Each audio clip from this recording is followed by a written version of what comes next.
On the heels of AEW All Out being heralded as one of the best wrestling shows of all time, many wondered what the reaction from WWE would be and if we'd get a fantastic response to the historic wrestling show on Raw, which took place the night after All Out. The answer to both of those questions apparently were a resounding no, as WWE put on a below average Raw, which amounts to a pretty shitty wrestling show, and Vince McMahon apparently was not even at Raw. So it didn't look like they really cared, or they didn't want to put an emphasis on responding in a resounding way to AEW's program. So the question is now, I guess, coming out of this, what are some key problems that WWE are facing, and why wouldn't they respond? Because you could argue 20, 30 years ago, Vince McMahon, if he had seen his competition, which is what AEW are, I don't care what anyone says, they're all WWE and AEW. What fan base are they fighting for? Whose attention are they fighting for? Wrestling fans. WWE, their competition, just put on one of the best wrestling shows I've ever seen, and I'm a longtime wrestling fan, and they responded by tearing the card that they had scheduled for Raw to shreds and just putting on rematches that we've already seen or already are going to see a few more times. I'm talking to you, Sheamus versus Damian Priest for the United States title. But and it speaks to a problem. And I'm not sure whether it's Vince McMahon not realizing what AEW is, because I fully think that Vince McMahon knows the danger that AEW poses. I fully believe that Vince McMahon knows that AEW, amongst hardcore wrestling fans who spend money, is arguably more popular. But I also know that Vince McMahon, at this point, knows that he's getting $1 billion from Peacock. He's getting hundreds of millions of dollars from Saudi Arabia. He's getting hundreds of millions of dollars from USA and Fox for these TV deals. They have revenue streams coming for the next almost decade that aren't going to stop. So his business at the end of the day is not going to be affected too much because he's built it up to the point where WrestleMania, as a brand, WrestleMania will always sell a certain number of tickets and make him money. But that doesn't mean that the company itself doesn't have problems. It's the degree of which they're taking these problems seriously. And after All Out, the fact that they didn't respond means they're not. And just, if you don't believe me, look at the creative. They've put on some of the worst creative in pro wrestling. I'm even including Impact Wrestling on Monday Night Raw. Monday Night Raw is a train wreck of a show.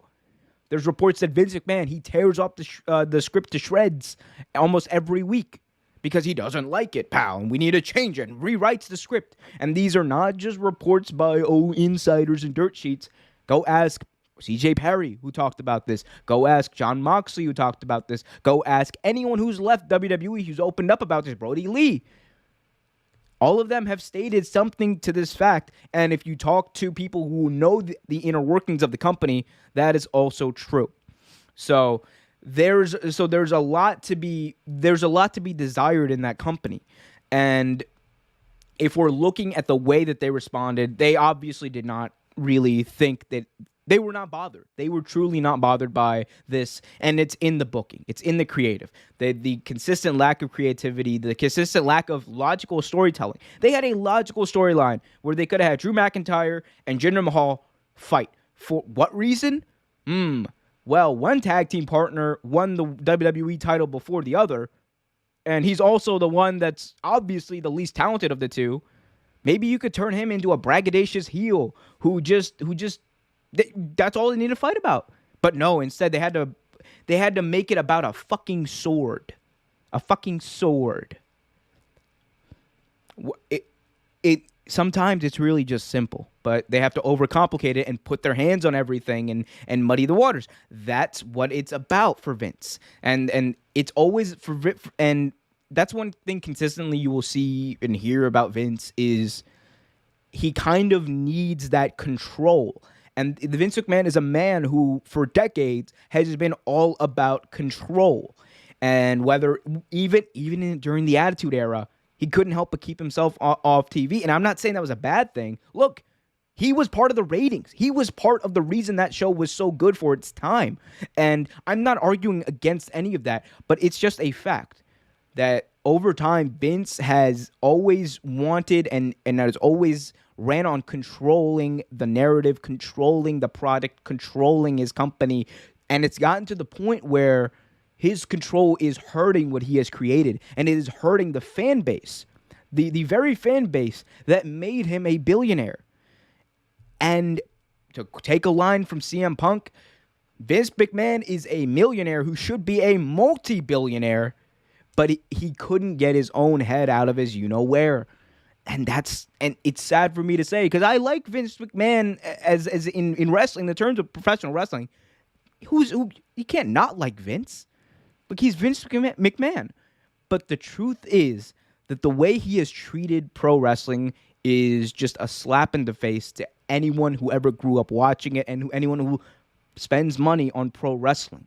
The fact that he always wants to separate himself from pro wrestling. The fact that he always wants to create this barrier that we're not pro wrestling, we're sports entertainment. We make movies, pal. That's fine. But you put on a pro wrestling show. The W in the WWE, one of them stands for wrestling, World Wrestling Entertainment. And they've gotten so far away from that. And I think part of that is because of this control that Vince has always wanted.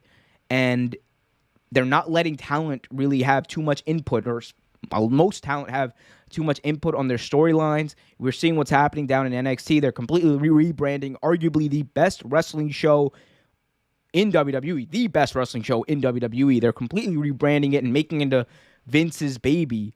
And the reason it was so great was because Vince was nowhere near it. And I think we've come at a crossroads, honestly, as far as what Vince McMahon was. He was the best wrestling promoter in the entire world at one point. And what he is now, which is arguably one of the worst wrestling promoters. And honestly, not even a good sports entertainment promoter, because if you watch a majority of the shows that he produces, they're not that great. They're not that consistent. They're not that logical. And they make the wrestlers and the fans look like fools for participating and watching respectively. And it's sad. It's sad because I want to like WWE. I don't watch Raw knowing that I'm gonna see a terrible product because I want to find things to critique. I don't want that. I'm looking forward to Raw thinking, all right, maybe this is the week where Vince finally says, all right, we're going to make a logical wrestling show. Maybe this is the week where he finally gives in to, Bruce Pritchard or even one of the wrestlers and said, we're going to put on a great program for once. And SmackDown is great, but I'm talking about Raw, which is the quote-unquote flagship or one of the flagships. And it is just sad to watch sometimes. Thanks for watching this video from Real Take Sports Talk. Remember to like, share, subscribe, hit that notification bell so you get notified whenever a new video is released. Also remember to check out our live show every single Thursday at 8 p.m. right here on the YouTube channel. And remember, keep it real.